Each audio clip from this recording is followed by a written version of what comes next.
Nerul police स्टेशनमध्ये FIR झाला त्या बाबतीत आज पत्रकार परिषद होती। आम्ही पोलीस आयुक्त, गृहमंत्री, आमचे नगरविकास मंत्री एकनाथजी शिंदे साहेब, तसेच पोलीस आयुक्त, सहाय्यक आयुक्त आणि वरिष्ठ पोलीस सगळ्यांना आम्ही निवेदन दिलेलं आहे। 2 दिवसापूर्वी सहाय्यक आयुक्त भुजबळ साहेब यांनाही भेटलो, त्यांच्याही चर्चा झाली।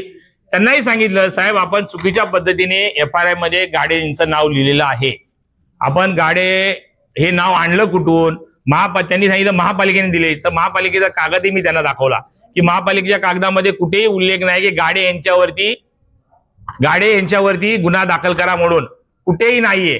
आम्ही कळवतो, अहवाल करून आम्ही तुम्हाला कळवतो असं दिले, पण तरी पण पोलिसांनी का यांचं नाव घेतलं, राजकीय दबावापोटी घेतलं का, याविषयी ही पत्रकार परिषद होती। याविषयी आम्ही पोलीस आयुक्तांना तक्रारी केली की बाबा ज्यांनी गाडे यांचं नाव टाकलं तर संबंधित पोलीस स्टेशनचे अधिकारी यांच्यावर कारवाई करा आणि 2 ते 5 दिवसात भुजबळ साहेबांनी सांगितलं आम्ही यांचं नाव वगळण्यासाठी आम्ही प्रयत्न करू। जर ते प्रयत्न नाही झाले तर आम्ही थेट पोलीस स्टेशनच्या बाहेर आंदोलन, सर्व कर्मचारी अधिकारी आंदोलन करणार। आमच्या शिवसेना नेते आमचे किशोर पाटकर साहेब शिवसेना जिल्हा प्रमुख आहेत, त्यांनी मदतही केली ना, त्यांनी जर केलं ना, आम्ही त्यांना मदतही केली आमच्या पक्षाच्या माध्यमातून।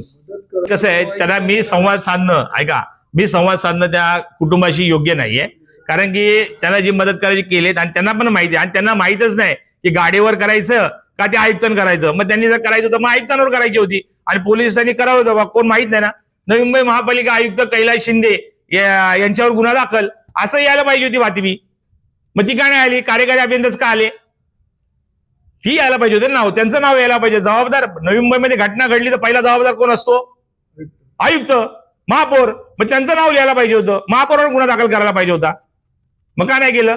संबंधित महापौर, प्रथम नागरिक महापौर जबाबदार, प्रथम नागरिक आयुक्त जबाबदार, त्यांच्यावर करायला पाहिजे होता, मग कार्यकारी अभियंता गाडीवरच का?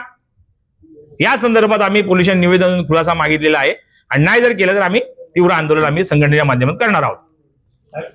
येणार पक्षाचं पक्षाची भूमिका असते, तो आंदोलन करतो, पण मी तुम्हाला सांगतो हे आयुक्त आणि सत्ताधारी हे एकत्र आहेत, हे फक्त दाखवतात की बाबा विरोधक आम्ही या गटाचा त्या गटा, अजिबात नाही, संगनमतानेच कारवाई करतात ते। टार्गेट केलं ना आता,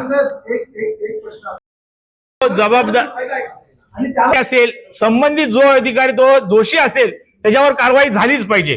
मी स्वतः उभा राहील, बाबा नाही संबंधित अधिकारी आहे त्याच्यावर कारवाई झाली पाहिजे, पण ही कारवाई झाली ती आक्षेपोटी, ही कारवाई झाली आक्षेपोटी। जर कार्यकारी अभियंता दोषी आहे मग खालचे अधिकारी काय करतात?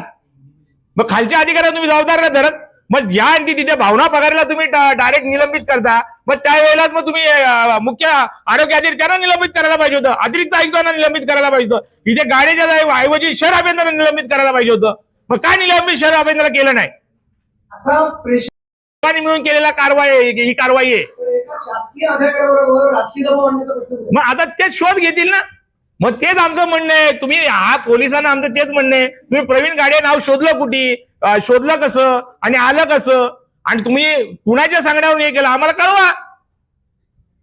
एका शासकीय अधिकाऱ्यावर गुन्हा दाखल करताना साहेब, शासकीय अधिकाऱ्याला जरी जेव्हा आतमध्ये येईल साधे कंप्लेंट घेताना त्या डिपार्टमेंटवरला कळवावं लागतं, त्याची परवानगी घ्यावी लागते। या पोलिसांनी तसं केलंय का? सरळ सरळ याच्यामध्ये दिले बघा, आम्ही तपास करून तुम्हाला नाव कळवू, मग कसे प्रवीण गाड्यावरती तुम्ही गुन्हा दाखल करू शकता? आज सर्व वृत्तपत्रामध्ये त्याची बातमी आले प्रवीण गाड्यांवरती गुन्हा दाखल, याला जबाबदार कोण? चालू राहील ना, आम्ही आमचं काम करणार आहे की नाव मागे घ्या म्हणून, आम्ही करू, कोर्टात जाऊ किंवा बघा, आणि तुमचा आरोपच सिद्ध नाही तुम्ही FIR नाव कसे? उद्या तुम्ही पत्रकार एखादी बातमी लावली, उद्या जर त्यांना वाटलं अरे या पत्रकाला अडचणी जाण्याचं, पण नाही साहेब, याने बातमी लावल्यामुळे घटना घडली असेल, तुम्ही यांच्यावर गुन्हा द्या, गुन्ह्याचं नाव गुन्ह्यात दाखल करा। अरे आज काय चाललंय काय? म्हणजे गृहमंत्री यांनी लक्ष घालावं की एका शासकीय अधिकाऱ्यावर कशा पद्धतीने हे गुन्हा दाखल करायचं काम नेरूळ पोलीस स्टेशनला होतं। आजची उद्योगनगरी न्यूजला सबस्क्राईब, बेल आयकॉनला प्रेस करा, लाईक, कमेंट आणि शेअर करा।